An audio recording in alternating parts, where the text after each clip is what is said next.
Indrajit study point में आप सभी का स्वागत है। हम पढ़ रहे हैं एनसीईआरटी क्लास 12 अध्याय 8 किसान जमींदार और राज्य भाग 3। इसमें हम ग्रामीण दस्तकारों के बारे में पढ़ेंगे कि गांव के पैमाने पर कौन कौन से काम किए जाते थे और उस समय कौन कौन कार्य होता था।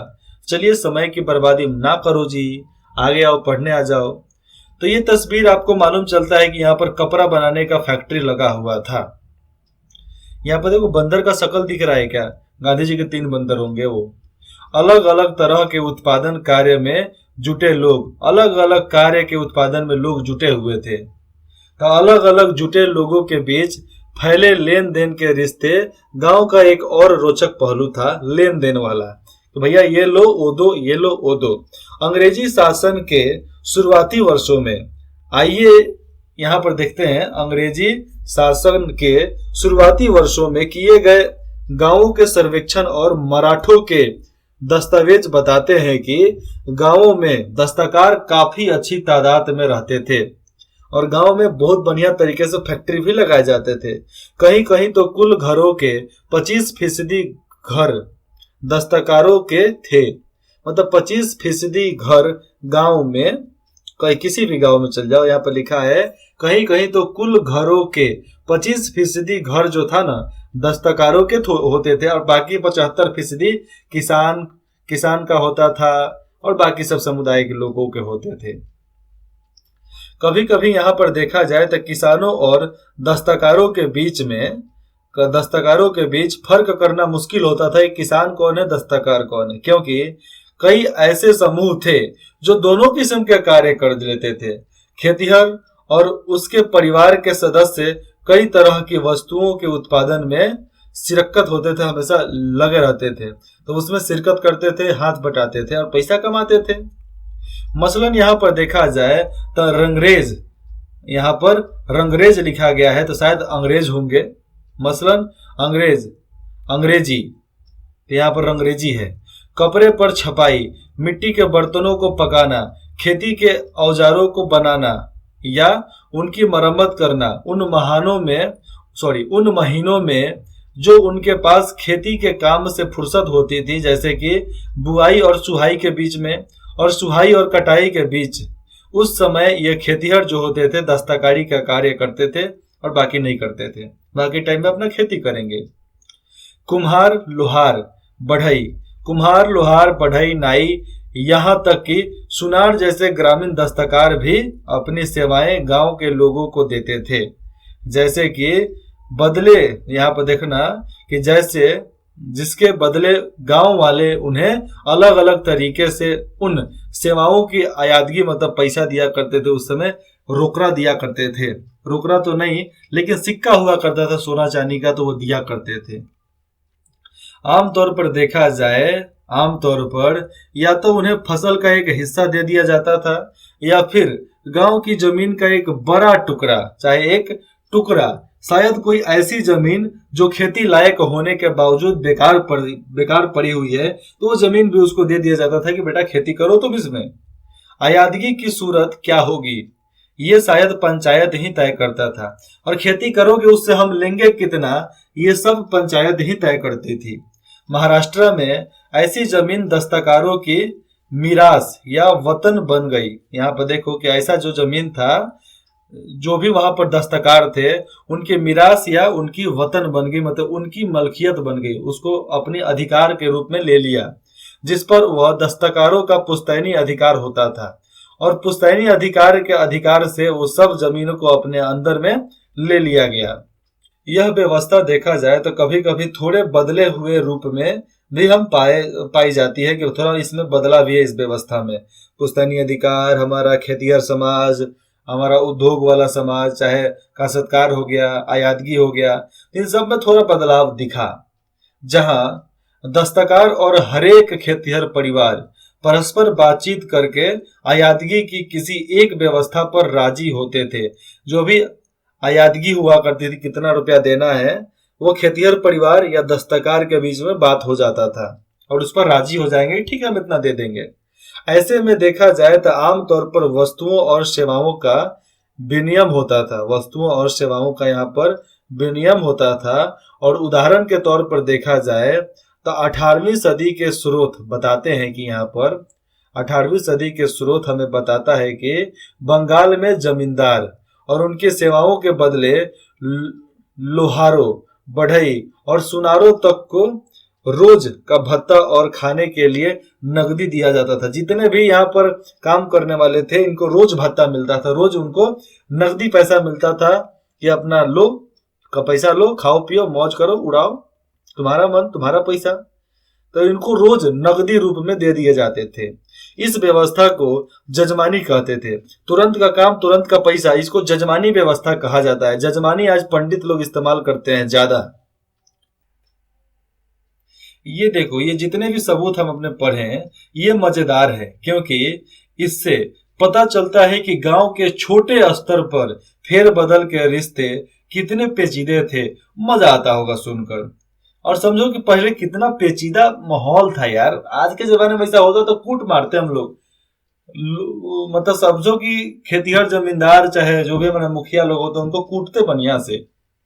लेकिन नहीं है, ऐसा नहीं है कि नगद आयादगी का चयन बिल्कुल ही नदारद था। मतलब ये जो नगदी आयादत था, नगद पैसा दे देना, इसका चलन बिल्कुल ही नरादर था। मतलब बिल्कुल ही दे दिया जाता था, ऐसा भी नहीं है। और ऐसा भी नहीं है कि वो नहीं दिया जाता था। मतलब जिसकी जैसी सोच वैसे ही होता था। एक छोटा गणराज्य के बारे में देखते हैं। ग्रामीण समुदाय की अहमियत को हम कैसे समझें?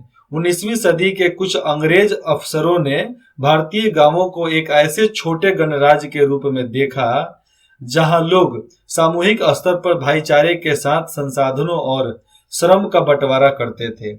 उन सभी भाईचारे के साथ हमने सब चीज देख लिया, किस तरह संसाधनों का बंटवारा, श्रम का बंटवारा होता था। लेकिन ऐसा नहीं लगता है कि गांव में सामाजिक बराबरी थी। और सामाजिक बराबरी थी ही नहीं भैया। सामाजिक बराबरी होता तो अमीर अमीर होते और गरीब गरीब होता क्या? नहीं होता ना।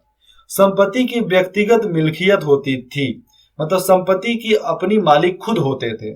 जो मेरा संपत्ति उसका मालिक हम खुद।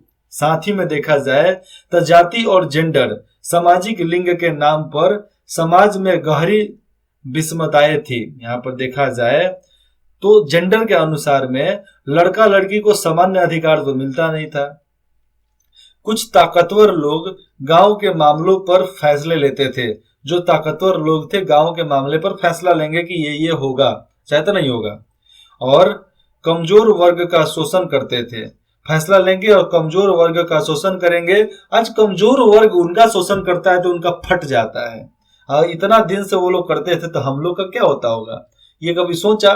तुम्हारे बाप दादाओं ने जो गलती किया हमारे बाप दादाओं पे, आज हम उस लायक हैं कि हम तुम पे वो फिर दोहरा सकते हैं, उल्टा कर सकते हैं कि जैसी करनी वैसी भरनी। जैसा तुम्हारे बाप दादाओं ने किया वैसा हम तुम पे करेंगे।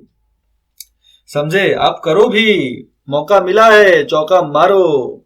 न्याय करने का अधिकार भी उन्हीं को मिला हुआ था कि भैया न्याय करेंगे।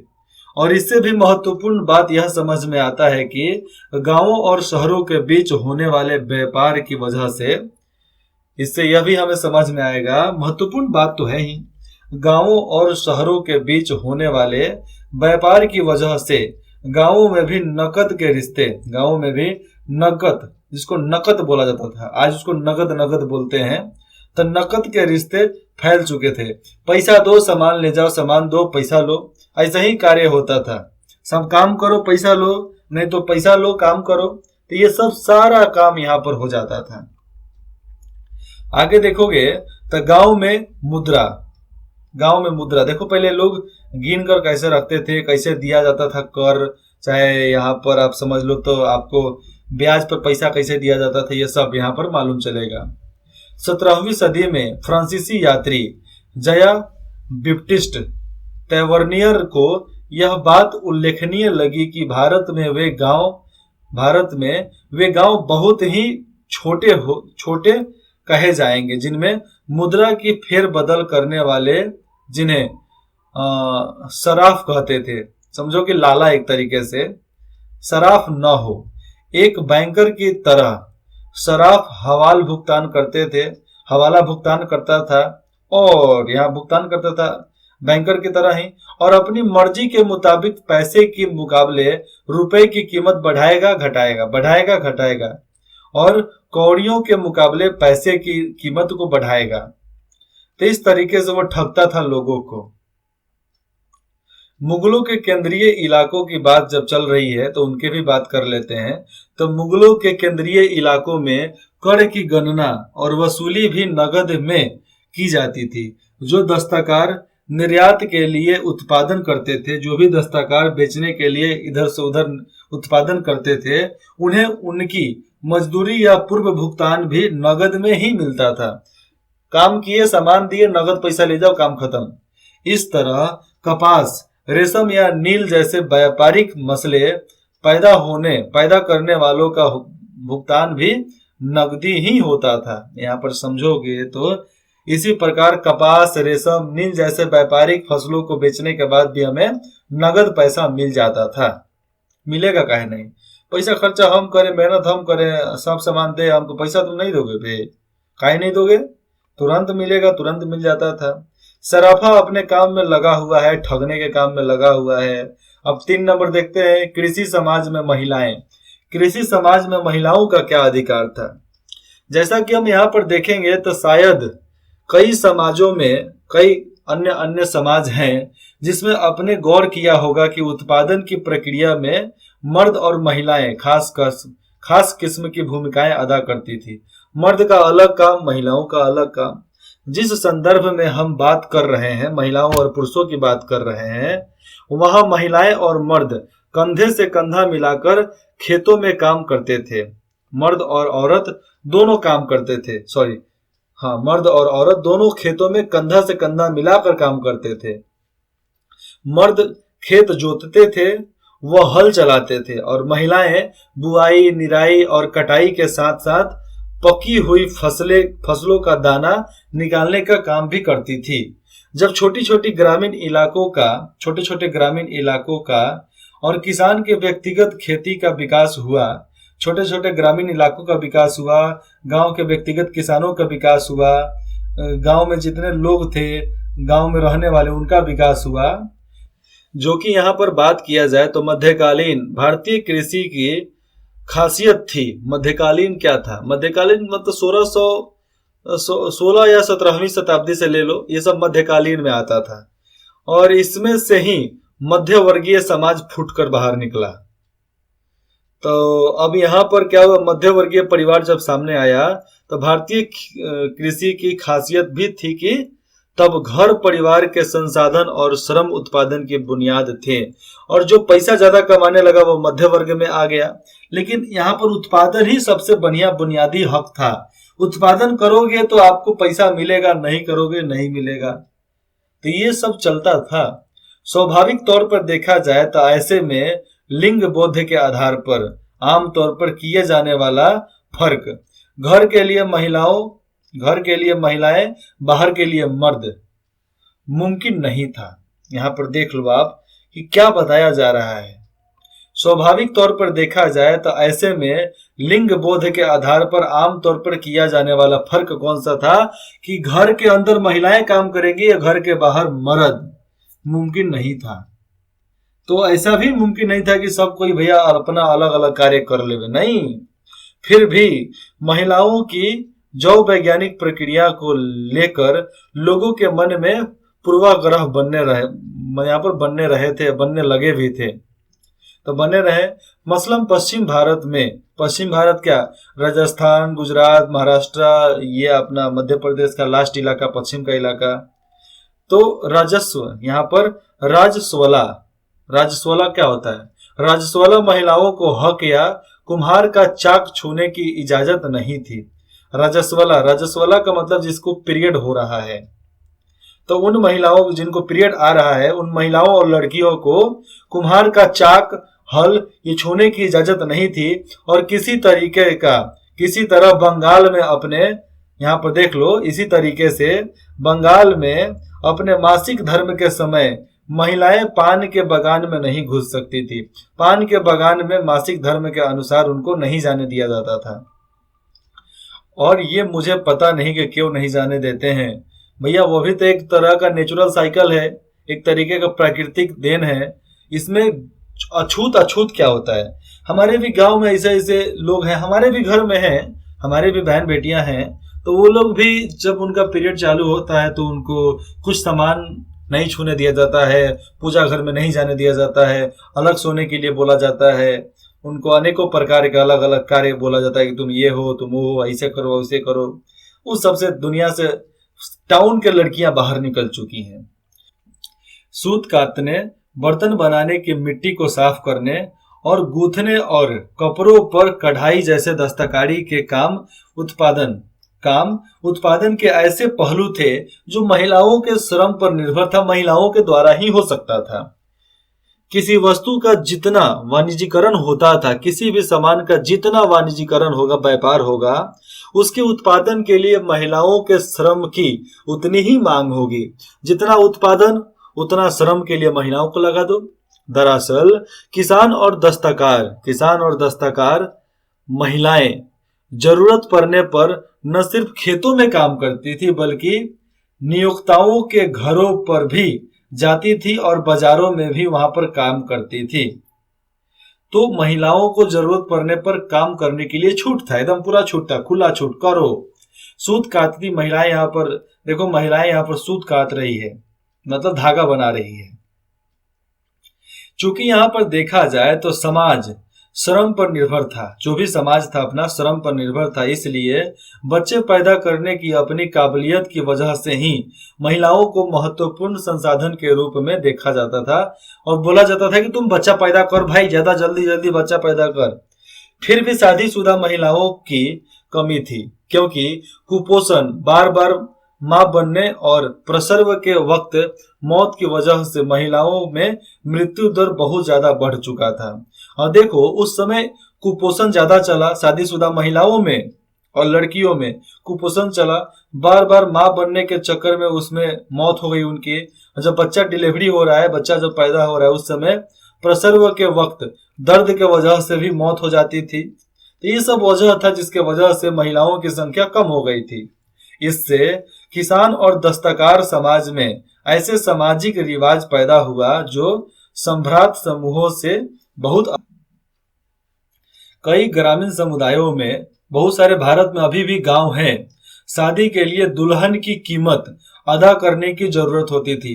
कश्मीर में और पंजाब में पीओके के इलाका में ऐसा 5-6 गांव है, और मणिपुर त्रिपुरा इलाके में चले जाओ तो ऐसा गांव है जिसमें आपको लड़कियों को खरीदना पड़ता था कि इसकी कीमत इतना है, उसके बाप मदारी को पैसा देकर उसको अपने पास लाना पड़ता है।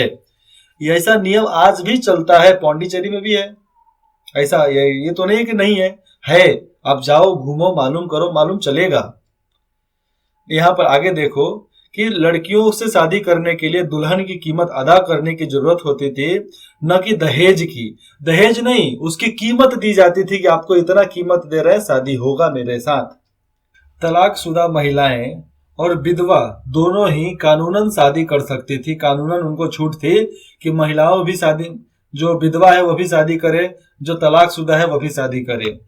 महिलाओं की प्रजनन शक्ति को इतनी अहमियत दी जाती थी, प्रजनन मतलब उनको बच्चा पैदा करने के लिए इतनी अहमियत दी जाती थी, छूट दी जाती थी कि उस पर काबू खोने का बड़ा डर था। स्थापित रिवाजों के मुताबिक देखा जाए तो घर का मुखिया मर्द होता था। इस तरह महिला पर परिवार और समुदाय के मर्दों द्वारा पुरजोर काबू रखा जाता था कि महिलाओं पर काबू रखो, इनको छूट देंगे तो हमारे सिर पर चढ़ के नाचने लगेगी। इसलिए मर्दों को बोला जाता था कि काबू रख अपने महिलाओं पे, घर के औरतों पे।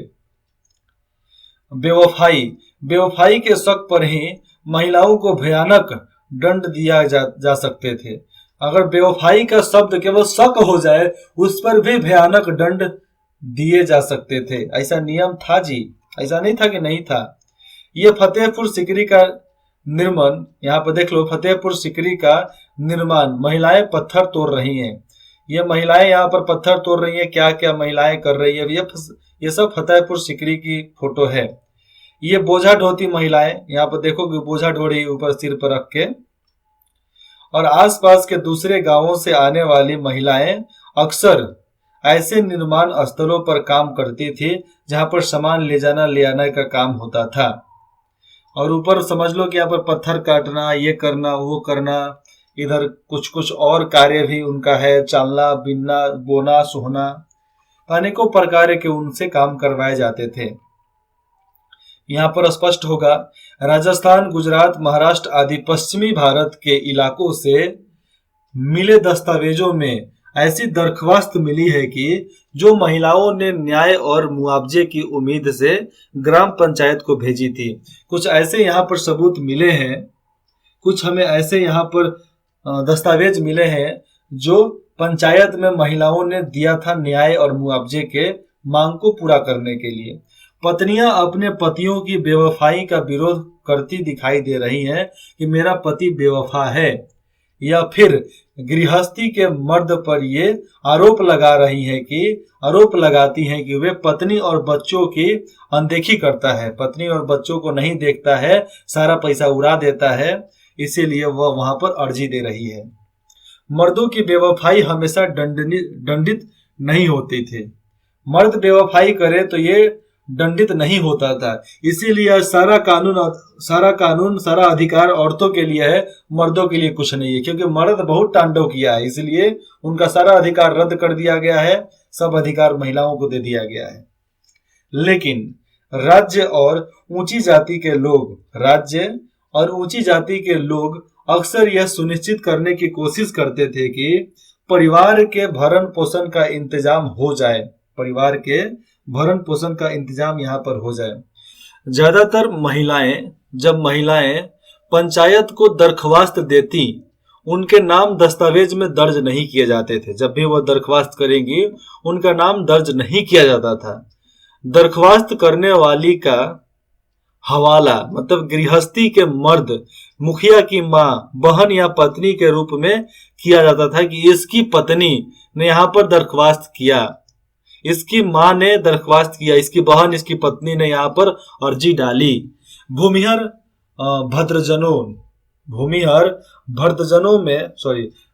भद्रजनों में महिलाओं को पुश्तैनी संपत्ति का हक मिला हुआ था कि हमारे बाप दादाओं का जो संपत्ति है उसमें हमारा भी हक होगा। पंजाब से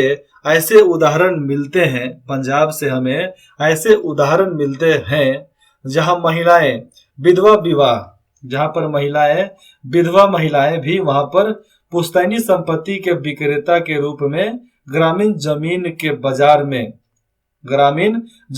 बाजार में सक्रिय हिस्सेदारी रखती थी कि गांव में क्या हुआ क्या नहीं हुआ, एक सक्रिय हिस्सेदारी थी उनकी। विधवा हुई तो क्या हुआ, सब चीज को संभाला करती थी। हिंदू और मुसलमान महिलाओं को जमींदारी उत्तराधिकार में मिलती थी, उत्तराधिकार के तौर पर उनको मिलता भी था, जिसे बेचने अथवा गिरवी रखने के लिए वे स्वतंत्र थी कि हम बेच सकते हैं, गिरवी रख सकते हैं, इसका इस्तेमाल जिस वजह से करें, जैसा करें वैसा कर सकते थे। बंगाल में भी महिला जमींदार पाई जाती थी। 18वीं सदी की सबसे बड़ी और मशहूर जमींदारों में से एक थी राजशाही की जमींदारी, जिसकी कर्ता धर्ता एक स्त्री थी। आप देखोगे यहाँ पर 18वीं सदी की सबसे बड़ी और मशहूर जमींदारियों में से एक थी राजशाही की जमींदारी, जिसका कर्ता धर्ता एक महिला थी। बहुत लोग घबराते थे कि महिला के अंदर में हम काम करेंगे, छी डूब मरना चाहिए साला हम लोगों को। तो ये शर्म के मारे कुछ लोग महिलाओं का विरोध करते थे। ये चित्र देखोगे 8.9 नीलगाय का शिकार करते हुए शाहजहां का चित्र यहाँ पर दिया गया है, जो बादशाह नामा में लिखा गया है। ये नीलगाय को मार रहा है। कितना क्रूर, कितना घटिया आदमी जो नीलगाय को नहीं छोड़ा। धिक्कार होता है ऐसे राजाओं पे जिन्होंने एक छोटे मासूम जानवरों पर अत्याचार कर देते थे अपना पावर दिखाने के लिए। पावर क्या यार, चींटी मरबे नहीं करेगी, चले हाथी मारने। 4 नंबर टॉपिक देखेंगे, यहाँ पर जंगल और कबीले के बारे में पढ़ने को मिलेगा। बसे हुए गांवों के परे क्या था क्या नहीं था। बसा हुआ गांव तो ठीक है, उसके बाहर क्या था। ग्रामीण भारत में बसे हुए लोगों की खेती के अलावा भी बहुत कुछ था। ग्रामीण भारत में जितने भी लोग थे, खेती के अलावा भी उनका बहुत कुछ था। उत्तर और उत्तर पश्चिम भारत की गहरी खेती वाले प्रदेशों को छोड़ दे तो जमीन के विशाल हिस्से जंगल या झाड़ियां को यहाँ पर बोला जा रहा है खरबंदी से घिरे हुए थे पूरे इलाके। और ऐसे इलाका झारखंड सहित पूरे पूर्वी भारत, मध्य भारत, उत्तरी क्षेत्र जिसमें भारत नेपाल के सीमावर्ती इलाके की तराई शामिल है, ये सब क्या था, जंगली इलाका था, जिसमें पूरा का पूरा झारखंड, बिहार, मध्य भारत, उत्तर प्रदेश, ये सब पूरा जंगल इलाका था भैया। इधर तो घर वगैरह तो कम था, जंगल ज्यादा था। दक्षिण भारत का पश्चिमी घाट, यहाँ पर बात कर लेते हैं। दक्षिण भारत का पश्चिमी घाट और ढक्कन के पठारों में फैले हुए थे। नहीं समझे? दक्षिणी भारत का पश्चिम घाट पूरा बढ़िया से फैला हुआ था और ढक्कन के पठारों में फैले हुए थे, पूरा बढ़िया से खेती बाड़ी था और जंगल भी था। हालांकि इस काल में अखिल भारतीय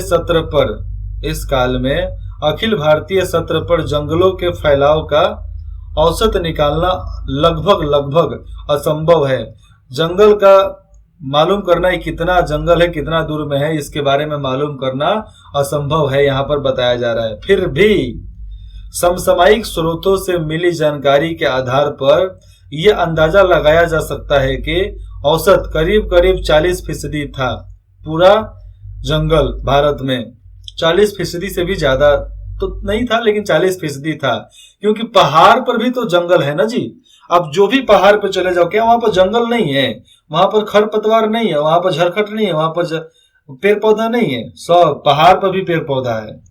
आप किसी भी पहाड़ पर जाओ, वहां पर बड़ा बड़ा पेड़ पौधा मिलेगा, जो आपको नॉर्मल दुनिया में देखने को भी नहीं मिलेगा। समसामयिक संरचनाएं जंगल में रहने वालों के लिए जंगली शब्द का इस्तेमाल करती थी। जंगल में रहने वाले का उनका जंगली शब्द के अनुसार उनका नाम लिया जाता था। लेकिन जंगली होने का मतलब सभ्यता का ना होना बिल्कुल नहीं था, उनके पास भी सभ्यता थी। वैसे आजकल इस शब्द का प्रचलित अर्थ यही है कि सबसे ज्यादा प्रचलित अर्थ यही है कि उन दिनों इस शब्द का इस्तेमाल ऐसे लोगों के लिए होता था जिसका गुजारा जंगलों में उत्पादों, शिकार और स्थानांतरीय खेती के होते थे। उनको जंगली लोग बोलते थे। क्या है? वो जंगली लोग हैं। क्या लोग बोलते थे? वो जंगली लोग हैं, जंगल में रहने वाले हैं। ये काम मौसम के मुताबिक होते थे, जिस तरह मौसम उस तरह उन लोगों का रखरखाव काम होता था। उदाहरण के तौर पर देखा जाए तो भीलों में वसंत के मौसम में जंगल के उत्पाद इकट्ठा किए जाते थे। भीले मतलब जहां पर भीजे ना, गुफा हो गया, छेद हो गया, वहां पर इकट्ठा किया जाता था कि भैया भीजे ना सामान। गर्मियों में मछली पकड़ी जाती थी, वही लोग खाते थे। मानसून के महीनों में खेती की जाती थी और शरद और जाड़े के महीने में शिकार किया जाता था और आग जलाकर पकाकर उसको खाया जाता था। कब? सर्दियों और जाड़ों के महीने में। तो यह हमारी रीति रिवाज थी उस समय का। यह सिलसिला जो था लगातार गतिशीलता के बुनियाद पर खड़ा रहा, चलता रहा। इस बुनियाद को मजबूती भी मिली, मजबूत भी करता था। कौन? इस बुनियाद को मजबूत करने वाला था लगातार गतिशील वह काम होना, लगातार एक जगह से दूसरी जगह घूमते रहना। इस जंगलों में रहने वाले कबीलों की एक खासियत थी कि इधर से उधर घूमते रहते थे। जहां तक की बात हो जाए राज्य का सवाल है, उसके लिए जंगल उलट फेर वाला इलाका था, ऊपर नीचे उभर काभर वाला इलाका था और बदमाशों को शरण देने वाला अड्डा भी था जंगल, जिसको मवास, अड्डा को मवास बोलते थे। मवास से म हटाकर अ लगा दिया गया तो आवास हो गया। आवास मतलब रहने वाला घर। एक बार फिर हम बाबर की ओर देखते हैं। किसके तरफ? बाबर की ओर देखते हैं, जो कहता है कि जंगल एक ऐसा रक्षा कवच है, जंगल एक ऐसा रक्षा कवच था, है भी, जिसके पीछे परगना के लोग कड़े विद्रोह परगना के लोग क्या होते हैं, जो उधर के रहने वाले लोग होते हैं, तो करे विद्रोही हो जाते थे और कर अदा करने से मुकर जाते थे और जंगलों के बीच में भाग जाते थे। और जब जंगलों के बीच में वो भाग जाएंगे तो उनको खोज पाना भैया असंभव है।